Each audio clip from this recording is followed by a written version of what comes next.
Ya. Assalamualaikum warahmatullahi wabarakatuh. Oke, selamat siang ibu-ibu semua. Mohon maaf ini saya terlambat, tadi masih harus ke PKU dulu. Ya. Ini saya kasih materi tentang ini batu saluran kencing ya. Untuk PowerPoint-nya ini saya pakai waktu sekolah, jadi belum sempat bikin PPT. Jadi saya ambil dari waktu sekolah, terus kemudian yang nggak perlu saya nggak tampilkan ya. Jadi mungkin nggak terlalu bagus. Bisa dimulai ya? Ya, jadi sesuai dengan bidang saya, jadi saya dokter urologi. Jadi dokter urologi itu ilmu kedokteran yang mempelajari perkencingan ya, perkencingan pria maupun wanita, dan juga sistem reproduksi pria. Jadi permasalahan perkencingan mulai dari batu, prostat, kemudian ada penyempitan, ada kanker. Kemudian kalau di sistem reproduksi ada pada pria yang tidak memiliki keturunan dan lain-lain kayak gitu ya.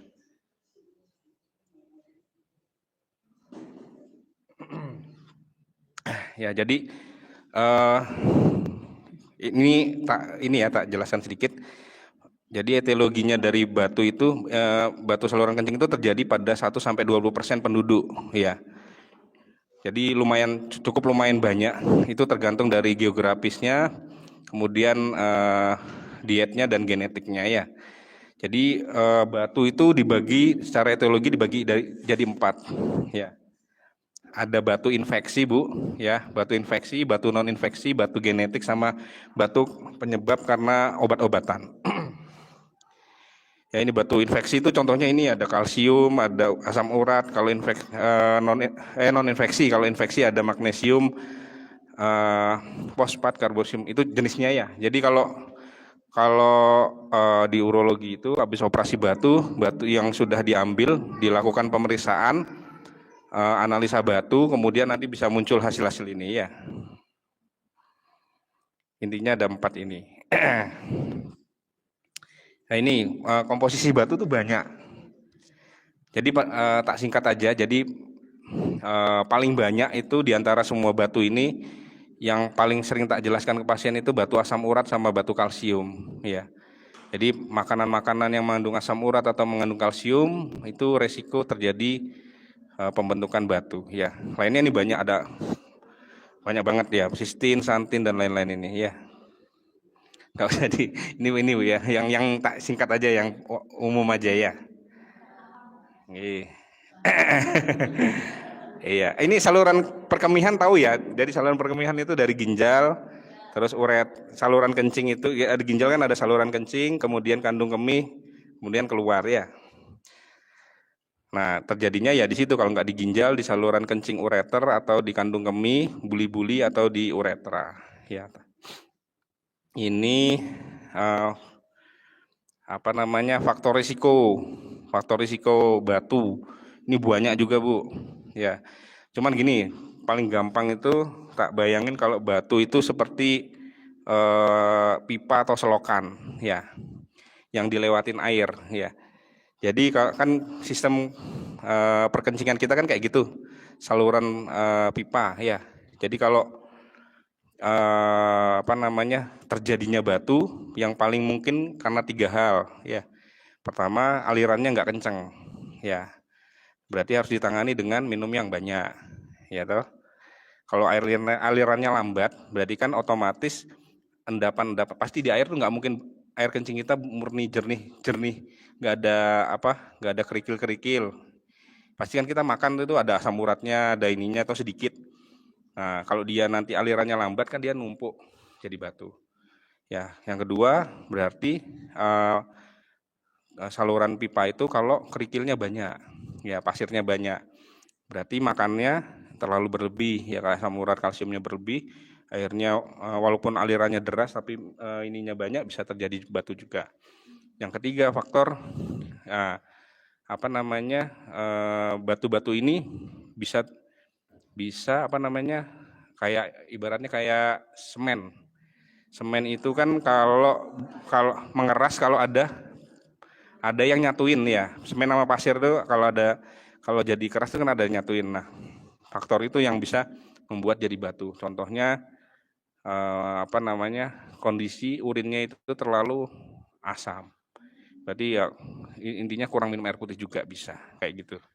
Ya, faktor ini yang bikin akhirnya batu itu terjadi ya. Jadi kurang minum sama terlalu tinggi konsumsi itu tadi, asam urat, kalsium yang paling sering ya. Batu itu dua itu. Ini lainnya banyak, ini banyak banget. Gitu. Kalau asam urat tahu ya Bu ya, makanannya apa aja?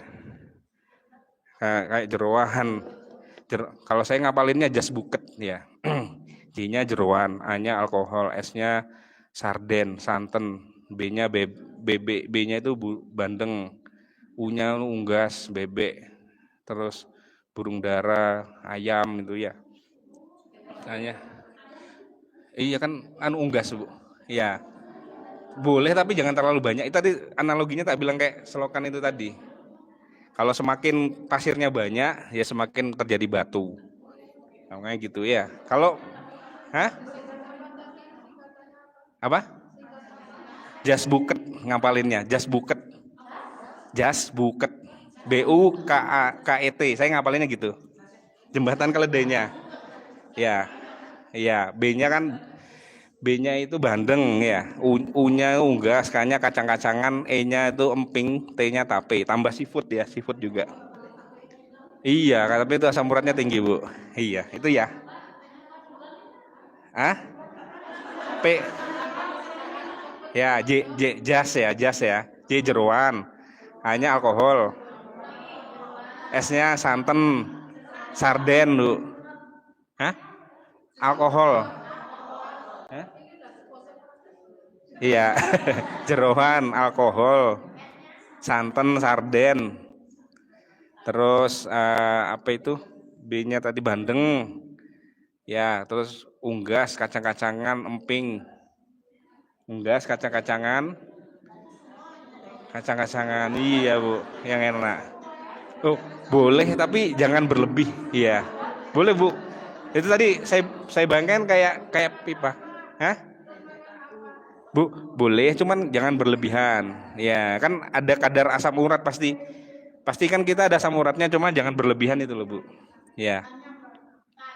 T-nya tape. Ya, itu ya, Bu ya. Ya. Ya pokoknya itu yang bisa bikin batu. Iya. Jangan berlebihan, Bu, sama kacang juga itu. Iya.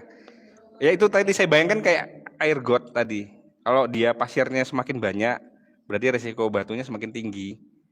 Ya caranya kalau memang makannya banyak ya minumnya yang banyak biar dia nggak terbentuk. Iya. Gitu ya Bu ya. Ini teori ininya.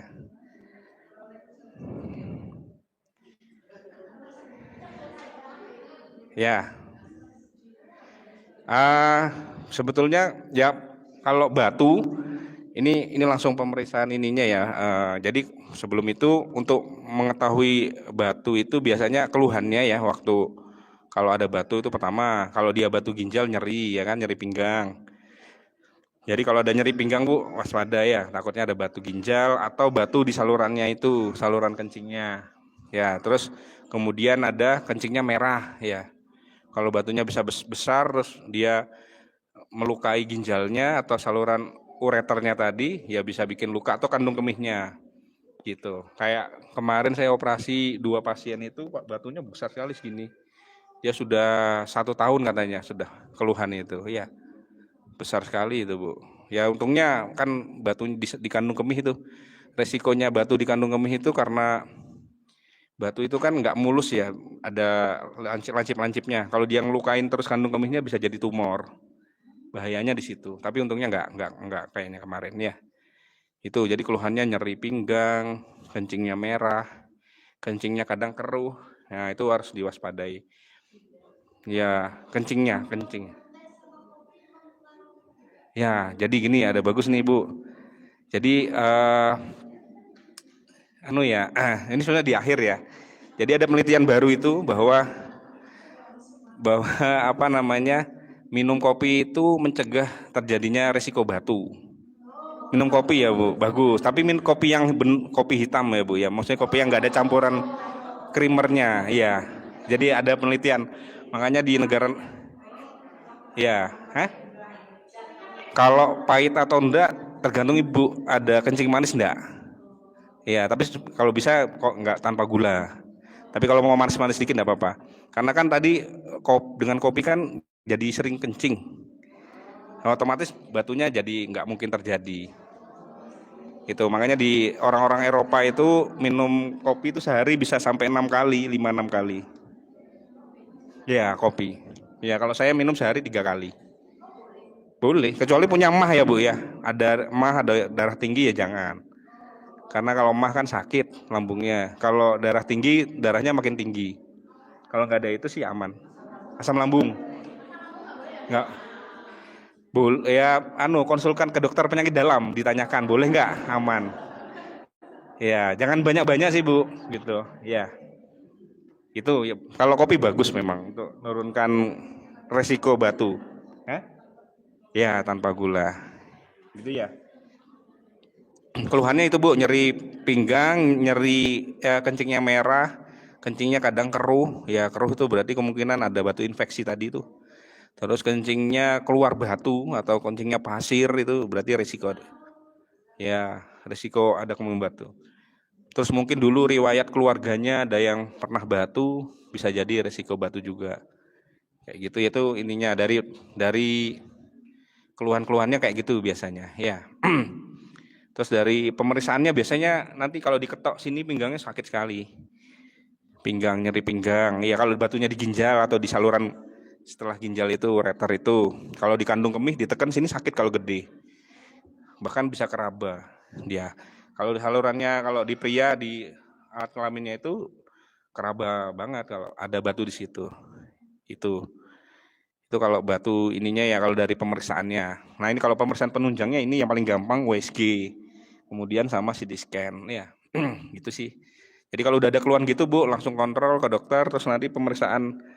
Nanti biasanya kalau sama saya di PKU diperiksa USG, nanti dilihat ginjalnya sama kandung kemihnya, karena USG hanya bisa lihat itu. Nanti kalau ginjalnya ada batu, ya nanti dilakukan tergantung ukurannya, ya ini tak jelaskan sini. Ya kalau nanti batunya saluran ureter, dilakukan apa ya. Ini pemeriksaan yang perlu dilakukan. Ini kalau di perempuan ya, yang hamil nggak boleh pakai CT scan karena dia takut radiasi ke bayinya. Iya Bu. Ini saya belum bikin PPT-nya soalnya nggak sempet. Iya. Ya makanya tak jelaskan aja ya. Ya. Jadi, nah ini apa namanya manajemennya ya. Jadi diapain kalau ada nyeri gitu? Ya, jadi paling gampang ya minum obat anti nyeri. Ya, ya manajemen pertama kalau ada gitu kasih anti nyeri. Ya, minum obat anti nyeri ya Ibu. Kemudian nanti ke dokter. Nah, kalau dia masih tetap ya, ini dilakukan kemolisis tuh kasih obat. Ya. Harapannya batunya itu nanti bisa keluar atau hancur, ya. Nah, ini yang canggih sudah. Ini di PK Wonosobo sudah ada. Jadi extracorporeal shockwave lithotripsy. Jadi menghancurkan batu tanpa operasi. Tapi dengan catatan ukurannya kurang dari 2 cm. Ya. Yang pertama ukurannya kurang dari 2 cm. Yang kedua kalau batunya tidak keras sekali. Ya. Kalau batunya keras, ya bisa-bisa aja, tapi mungkin berkali-kali SWL-nya. Tapi nggak disarankan karena kalau SWL itu kan juga nyeri nanti. Ginjalnya juga seperti nanti luka. Jadi kalau di PKU ini udah lumayan sering kita sehari 3-5 pasien itu. Karena lumayan banyak batu di Wonosobo ini. Iya banyak Bu, banyak banget. Sebulan mungkin operasi batu itu saya sekitar 50-an lebih kayaknya ya. Karena kasusnya lumayan banyak, mungkin jarang minum ya. Di Wonosobo kan dingin. Ya, hampir semua umur ada. Ya dewasa sampai tua. Remaja, dewasa, tua ada semua. Iya. Itu tadi kalau menurut saya ya, yang pertama dingin ya, jadi kurang minum. Ya tadi saya bilang kan tadi logikanya kayak apa namanya selokan itu? Ya, ya dingin kan pasti nggak haus tau Bu. Kurang minum akhirnya gampang batu. Yang kedua, ini yang saya belum paham ya, kalau kalau dulu saya di Jawa Timur kan daerah Kapur. Nah, daerah Kapur itu biasanya ya minumnya dia dari sumur. Nah, biasanya kalau lagi masak air itu, dia tuh ada ini, ada putih-putihnya. Ya itu resiko batu. Memang daerah Kapur tuh banyak terjadi batu. Nah, ini saya Wonosobo nggak tahu daerah Kapur enggak ya. Tapi saya tanya beberapa pasien itu enggak ada ya. Pegunungan, iya. Makanya beberapa pasien itu saya tanya sih minumnya dari galon sih, aman sih harusnya. Ya kemungkinan yang kedua itu tadi, yang pertama tadi penyebabnya karena kurang minum. Karena saya tanya itu minumnya kurang. Ya, iya, iya dingin jadi malas minum ya Bu. Itu, ya, ya batu. Nah harusnya ya kalau pengen mau air sumur itu disaring Bu, supaya kapurnya itu enggak ini. Nanti kalau kapurnya itu kan kalsium itu. Nah, masalah kalsium itu yang batu yang keras-keras tuh golongannya kalsium, Bu. Kalau asam urat tadi nggak terlalu keras, tapi ya tetap sakit. Gitu ya. Ini SWL ini kita sudah ada. Jadi pasiennya nanti nggak dibedah, nggak dioperasi. Jadi cuma tidur, ditempelkan alat itu, dikasih gelombang, nanti batunya harapannya pecah. Tapi syaratnya itu tadi kurang dari 2 cm. Ya, tahunya ukurannya dari USG tadi atau CT scan. Nanti di CT scan atau USG batunya kurang dari 2 cm di SWL ini. Nanti dievaluasi 1 bulan, USG lagi, kalau batunya masih ada di SWL lagi. Kalau enggak udah hancur ya sudah selesai. Itu ya Bu ya. Ini SWL. Nah, SWL tuh nggak boleh pada wanita hamil, ada infeksi saluran kencing kayak gitu. Nah, ini batu yang ini dilakukan operasi Bu namanya Bu. URS sama RIRS itu, jadi urologi itu operasinya sudah tidak dibedah kebanyakan. Jadi sudah canggih, sudah pakai alat kamera, ya. Nah, yang URS ini, ya. Jadi alatnya kami canggih Bu. Jadi udah nggak ada. Dulu dibedah kalau operasi batu. Jadi sekarang sudah tidak ada, ya. Ya udah canggih, ya. Jadi lukanya nggak ada atau minimal. Nah, kalau misalnya batunya di saluran ureter itu tadi, kan habis ginjal ada saluran tuh. Nah, operasinya tuh URS. Jadi diteropong dari lubang kencingnya sampai ke lewat kandung kemih ke salurannya itu, ketemu batu ditembak. Nanti batunya dibuat kecil-kecil. Kemudian kalau perlu nanti dipasang selang di G-stand itu. Tujuannya itu membantu batunya keluar sama supaya lukanya yang tadi ditembak itu nanti kan bisa menyempit, dia itu biar tidak menyempit salurannya ya. Habis itu batunya keluar, nanti biasanya nanti setelah operasi URS ini pasiennya kencingnya keluar batu atau pasir atau keruh nanti. Itu URS ya. Terus habis itu RIRS itu, nah ini kita belum punya di PK Wonosobo, yang ada URS ini. RIRS ini kayak URS ya, cuman dia bisa nekuk kameranya. Jadi bisa sampai ginjal.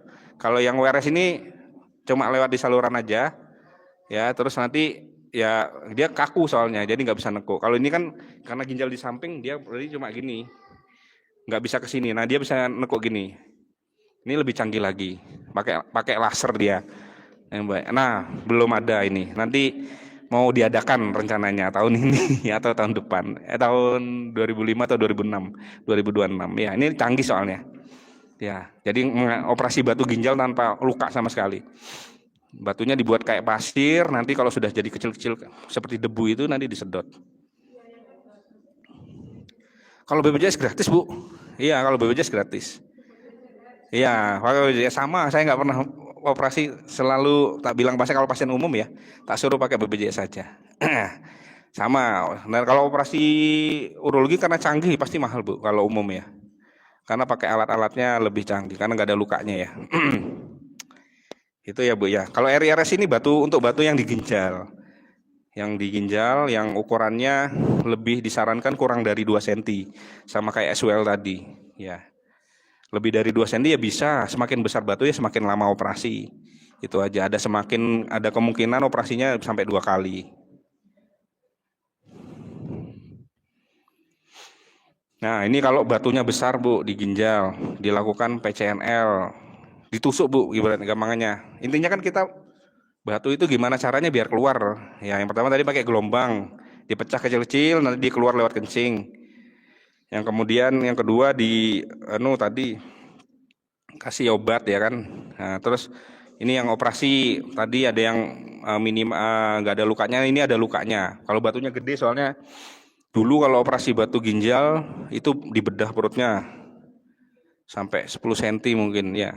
Nah, perutnya dibedah, terus nanti ginjalnya dibelah, batunya diambil dulu. Nah, sekarang ini minimal lukanya kecil cuma 1 cm, ditusuk, nanti pakai kamera batunya ditembak kecil-kecil, diambil satu-satu sampai bersih, nanti udah selesai gitu. Nanti dievaluasi masih ada batu enggak. Jadi lukanya minimal, berarti resiko ginjalnya rusak juga minimal, Bu. Kalau yang dibedah itu resikonya lebih besar gitu ya. Itu, Bu, operasinya seperti itu ya. Kalau operasi ya urologi itu operasinya sudah minimal. Nah, ini kita belum ada juga di PKU di Wonosobo, belum ada. Kalau saya ada batu yang ginjal yang besar itu saya bedah, jadi saya buka ginjalnya, dirobek, batunya diambil gitu. Karena ini alatnya belum ada ya. Yang ada sekitar sini paling deket kayaknya di Purwokerto ya, di Margono itu ada. Iya, biasanya ada. Kalau pasien yang mau batunya besar gini nggak mau dioperasi di bedah, tak rujuk ke sana gitu. Ya, ini kemungkinan juga sama 2005 tahun ini atau tahun depan ada gitu. Iya, posisi pas di pinggang kita, Bu, di bawah yang tuh rusuk ini, pinggang kita ini, ya itu ginjal pas. Ginjal kanan kiri. Iya. Hah? Kanan kiri ada 2. Iya. Hah? Oh iya. Iya, Bu. Gitu ya, Bu ya. Itu penata laksanaannya. Jadi kalau ada batu saluran kencing itu tadi dengan anti nyeri dulu, ngurangi nyerinya. Terus nanti dengan obat-obatan harapannya batunya hancur atau keluar. Yang ketiga operasi. Non operasi tadi SWL atau operasi yang di tadi. Urologi enaknya sudah tidak ada lukanya, jadi lebih aman itu. Itu ya, Bu ya. Selesai. Mungkin ada yang mau ditanyakan. Iya, singkat aja. Silakan, Bu.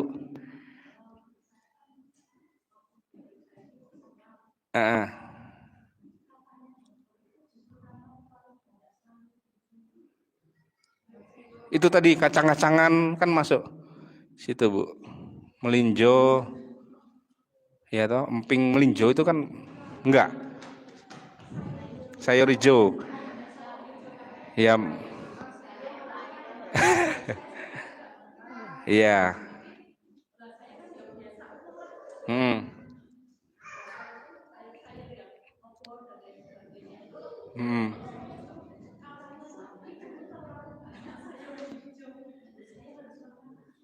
Ya. Nggih.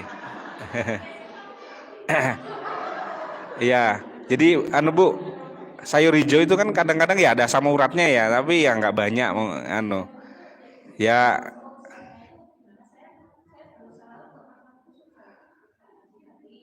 Ya.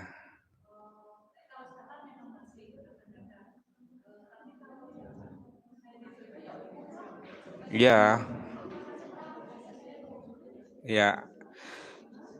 Jadi ya ini, Bu, kalau memang asam uratnya tinggi ya memang harus dikurangi, termasuk yang asam uratnya walaupun minimal ya. Di sayuran hijau ada tapi sedikit ya. Ya dikurangi. Kalau memang asam uratnya berapa, Bu? Ya udah tinggi ya. Kalau perempuan kan 3 sampai 6 ya. 5 ya, 3 sampai, saya lupa nilai normalnya. Kalau laki-laki berarti 4 sampai 6 ya. Nah, itu ya kalau memang tinggi ya termasuk yang makanan yang asam uratnya sedikit pun harus dikurangi juga, Bu, berarti. Hmm. Hmm. Hmm.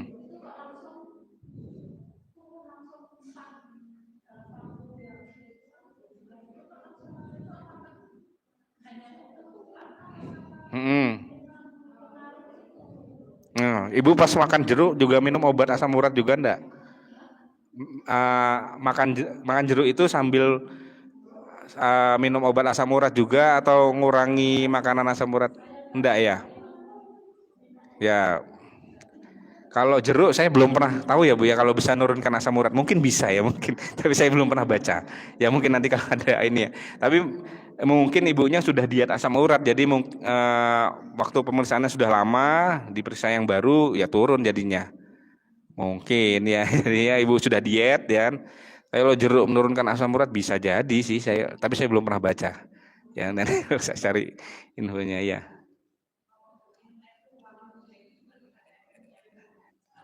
Ke Batu. Iya airnya ya nggak ada sih seharusnya ya, aman. Iya nggak masalah. Ya jernih kan kalau air kelapa itu. Nggak ada kandungan kayak kalsium, asam urat gitu kan nggak ada. Ya yang murni ya. Kalsium kan nggak ada ya asam urat. Kelapa ya. Ya pokoknya itu Bu, yang dua itu yang paling sering asam urat sama kalsium. Batu itu. Ya Bu. Ah,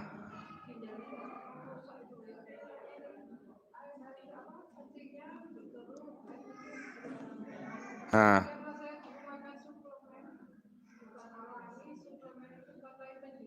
hmm, hmm,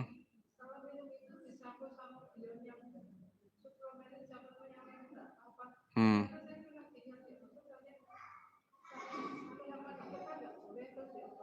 hmm.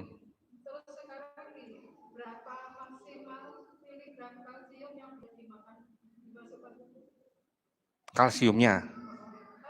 Ah, kalau ya,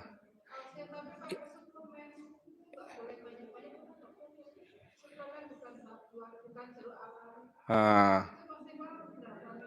ya pokoknya kalau nggak ini ya intinya kalau kalsium asam apa vitamin C itu kan 1.000 ya kalau nggak salah itu. Pokoknya yang dosisnya yang di tablet itu udah sesuai dengan paling aman ya. Nggak boleh berlebih. Nah, karena kalau semakin minum obat yang berlebih, ya apalagi udah ada indikasi Bu minum kan berarti memperberat kerja ginjal. Ginjal itu kan nyaring Bu, ya saringan. Gampangannya kan ada zat yang nggak penting dibuang, zat yang penting diambil. Nah kalau ibu terlalu udah makan banyak kan, itu udah nyaring kan ya minuman, terus tambah obat itu ginjalnya makin berat, makin jebol ya rusak. Ya intinya kalau saya nggak ada keluhan ya apa namanya nggak ada indikasi kalau dokter tidak menyarankan jangan minum obat-obatan yang aneh-aneh Bu. Karena terkadang ada obat-obatan itu yang dijual sembarangan itu isinya kadang-kadang ada steroid ya kayak jamu atau apa itu dia kan ada steroid itu bikin badan tuh enak memang jadi setelah minum tuh segar kalau apa namanya kalau kata orang awam tuh obat dewa ya jadi buat alergi buat macam-macam tuh obatnya pernah dengar ya Bu ya steroid itu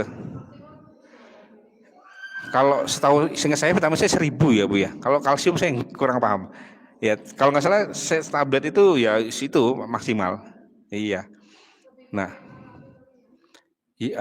pokoknya yang nggak ada udah resmi ya Bu ya.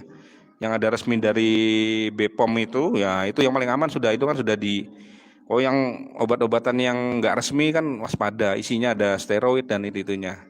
Nah, iya karena yang sekarang kan yang kena gagal ginjal itu usia muda ya karena itu tadi minum obat sembarangan, minum minuman apa namanya energy drink itu kayak extra jus dan lain-lain terlalu berlebihan. Ya, itu akhirnya ginjalnya rusak.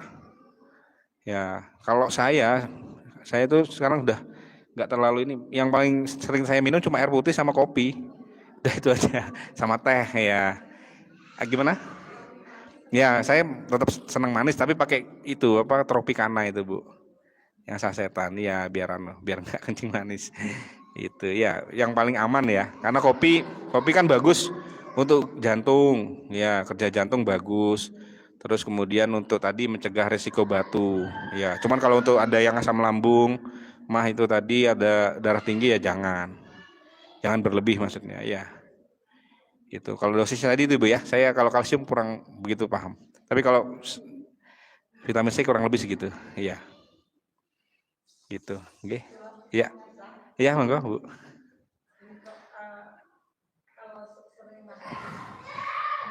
Iya. Hmm.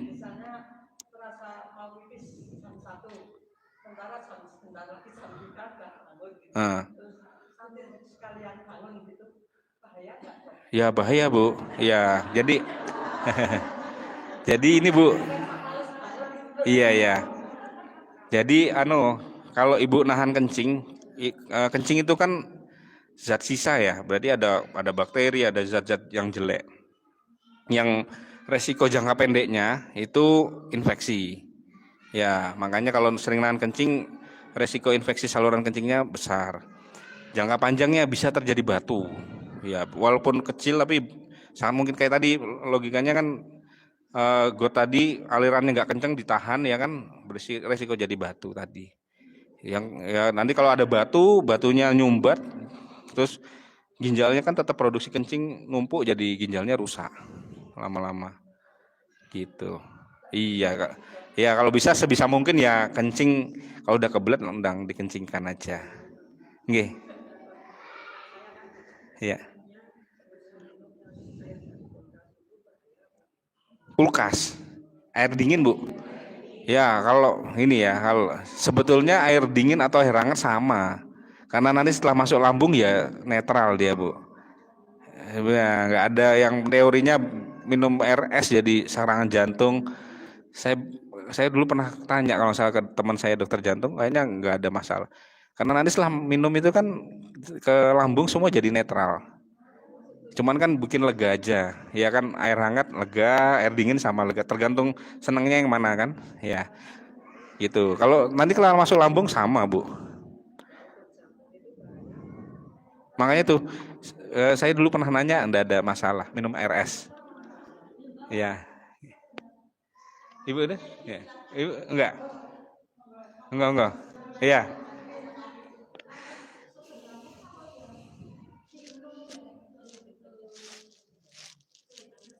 Hmm.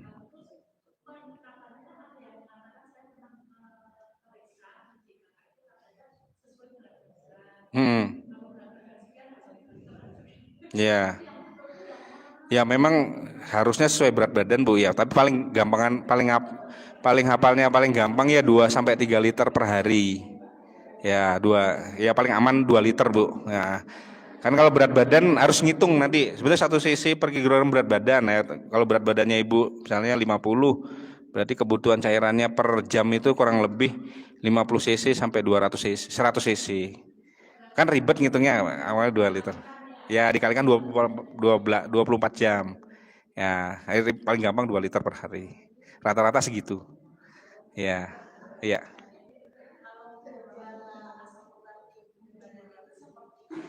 Hmm. Asam urat ya Bu ya.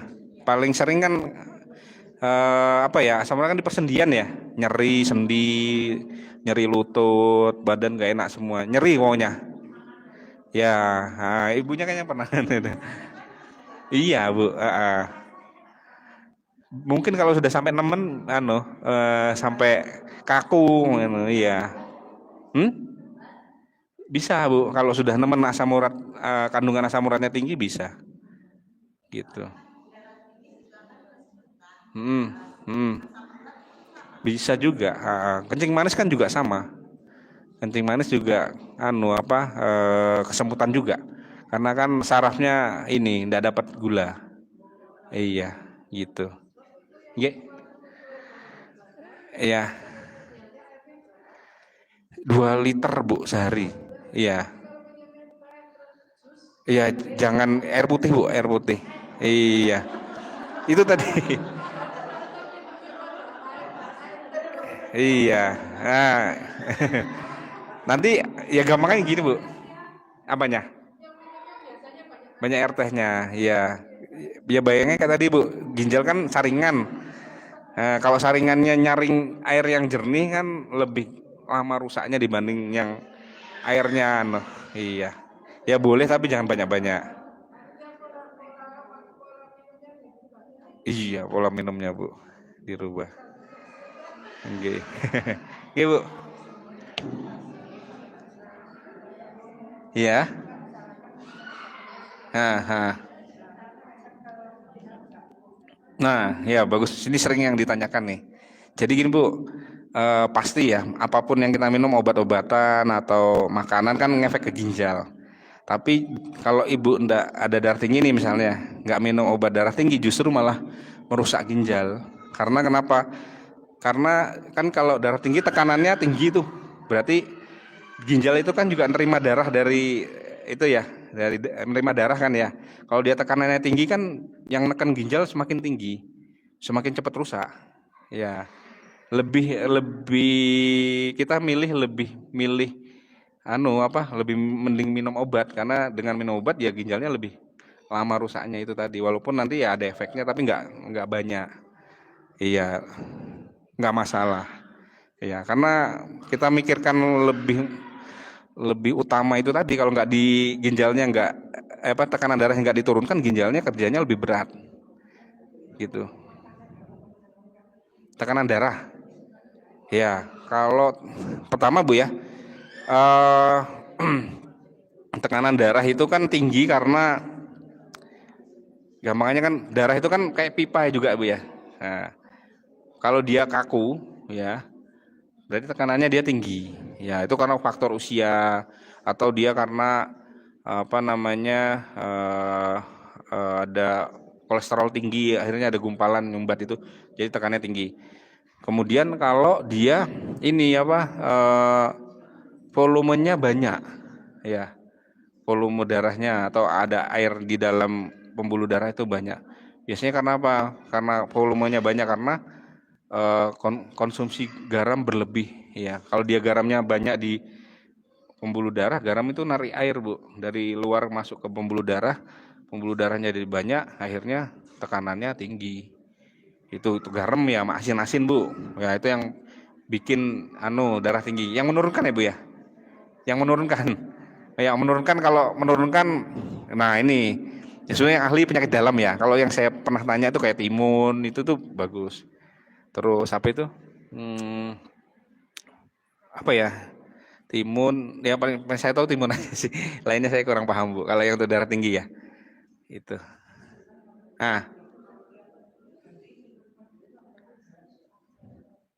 madu ya sebetulnya kalau madu kan manis ya. Dia tuh gulanya kalau nggak salah fruktosa apa gitu. Ya kalau ibu ndak ada kencing manis ya nggak masalah. Tapi kalau ada kencing manis jadi nggak terlalu berlebih Bu. Iya. Cuma walaupun bagus ya. Ya, ya intinya kan madu, kurma itu kan gula. Ya, kalau nggak salah kurma itu kenapa lebih disarankan karena dia dipecahnya lebih cepat. Jadi energinya lebih gampang didapat. Sama mungkin ya madu juga. Jadi energinya, tapi kan namanya kalau dia ibu ada kencing manis ya jangan berlebih. Nanti kerja pankreasnya nemen itu. Boleh tapi jangan berlebih gitu ya Bu. Ya. Iya ada lagi Bu.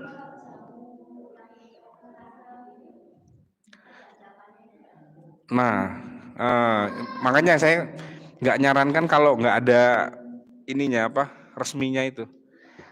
Soalnya kita nggak tahu komposisinya. Hah? Oh bikin sendiri nggak apa-apa bagus. Kunyit, asam, iya, iya, bagus Bu. Ah, ah. Nggak ada itu kan ini tuh rempah-rempah itu bagus. Untuk lambung itu kan bagus iya. Kalau ke batu kayaknya nggak ada kayaknya. Aman. Iya. Ah, ah. Yang, eh? Iya jangan berlebih. Intinya semua makanan jangan berlebih aja. Ya kalau over ini kan jadi anu apa kerja ginjalnya berat terus nanti apa itu endapan-endapannya juga lebih banyak ya. Oke. Ada lagi yang mau nanya? Iya Bu. Hah? Bunga es. Kayaknya kan sama air juga Bu ya. Kayaknya ya aman-aman aja, nggak masalah. Iya.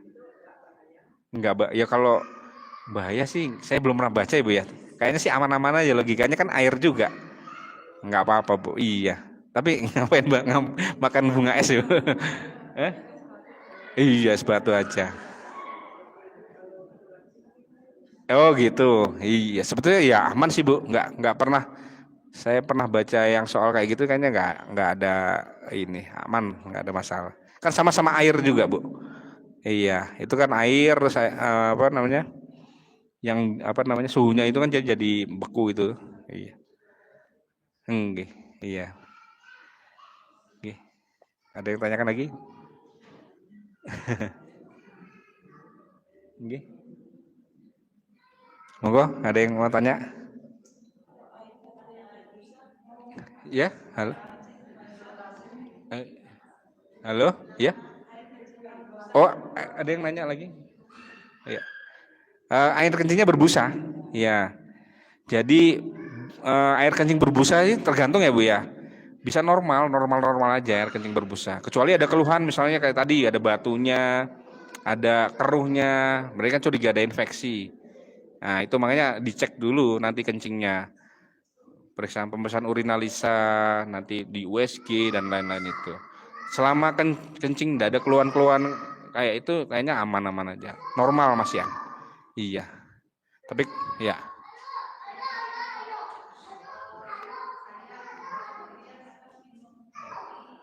Hah? Hah? Gimana Bu? Urinnya jadi berbau, minum top coffee. Hmm. Ya mungkin aja bisa. Iya Bu. Bisa aja. Karena kan ada ininya zat-zatnya di situ ya. Tapi ya normal kok Bu. Kan nanti kencing itu kan semua rasanya sih baunya sama ya. Ya kecuali nanti ada konsumsi berlebih kayak jengkol dan lain-lain itu bisa baunya berubah ya. Tapi prinsipnya nanti kan sama, dia nanti kencing itu kan campur bilirubin itu tadi supaya nanti warnanya warna kuning terus baunya sama itu. Ya. Ya, itu pasti akan merubah baunya ya. Itu juga bisa resiko ini juga sih, kalau jengkol ya batu itu bisa karena dia ada asam jengkolat itu, kalau di ini jadi kristal-kristal kecil. Tapi belum pernah ada sih, belum pernah baca saya ada batu jengkol tuh belum pernah. Tapi bisa jadi ada. Ya. Ya. Boleh, Bu.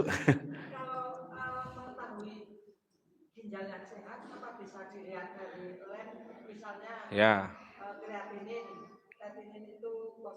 Hmm. Hmm. Hmm. Ya, gini. Jadi, Bu, eh ginjal itu kan ada dua, iya. Intinya kalau kreatinin itu sebetulnya tuh zat sampah. Ya, zat sampah kita. Harusnya itu di darah itu enggak ada.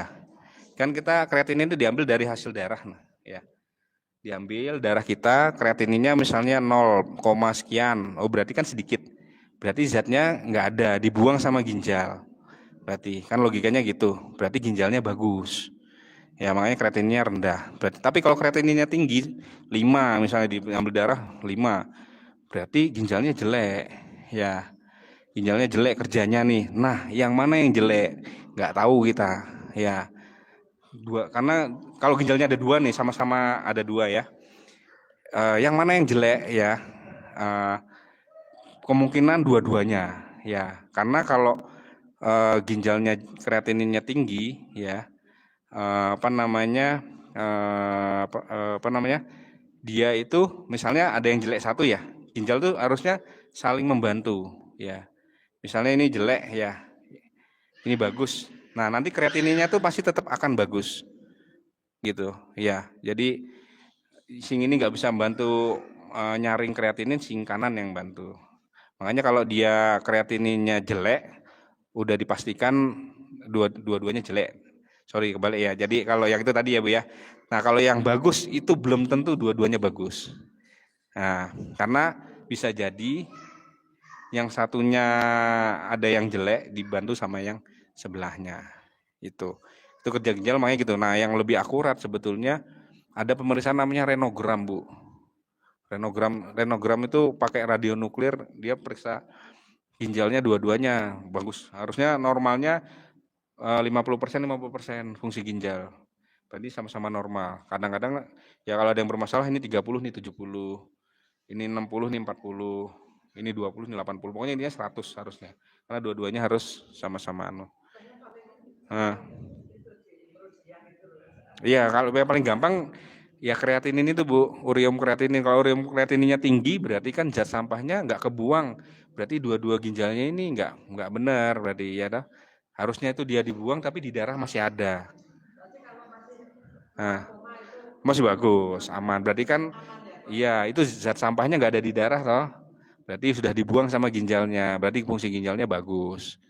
Itu gampangannya. Ya, Bu. Paling gampang kreatinin. Yang kedua USG bisa. Di USG nanti kalau gambaran ginjalnya itu gelap, nah itu ada kemungkinan ginjalnya udah jelek. Kalau dia lebih ada putih-putih, bukan putih batu ya, lebih itu bagus berarti. Itu kalau ini ya Bu, ini ya pemeriksaannya ya darah, terus ini USG. Yang paling bagus itu renogram itu. Iya, di Surabaya tuh ada kalau saya dulu. Di sini yang paling dekat mungkin Jogja ya ada itu. Oke. Itu. Iya, Hmm. Hmm. Hmm.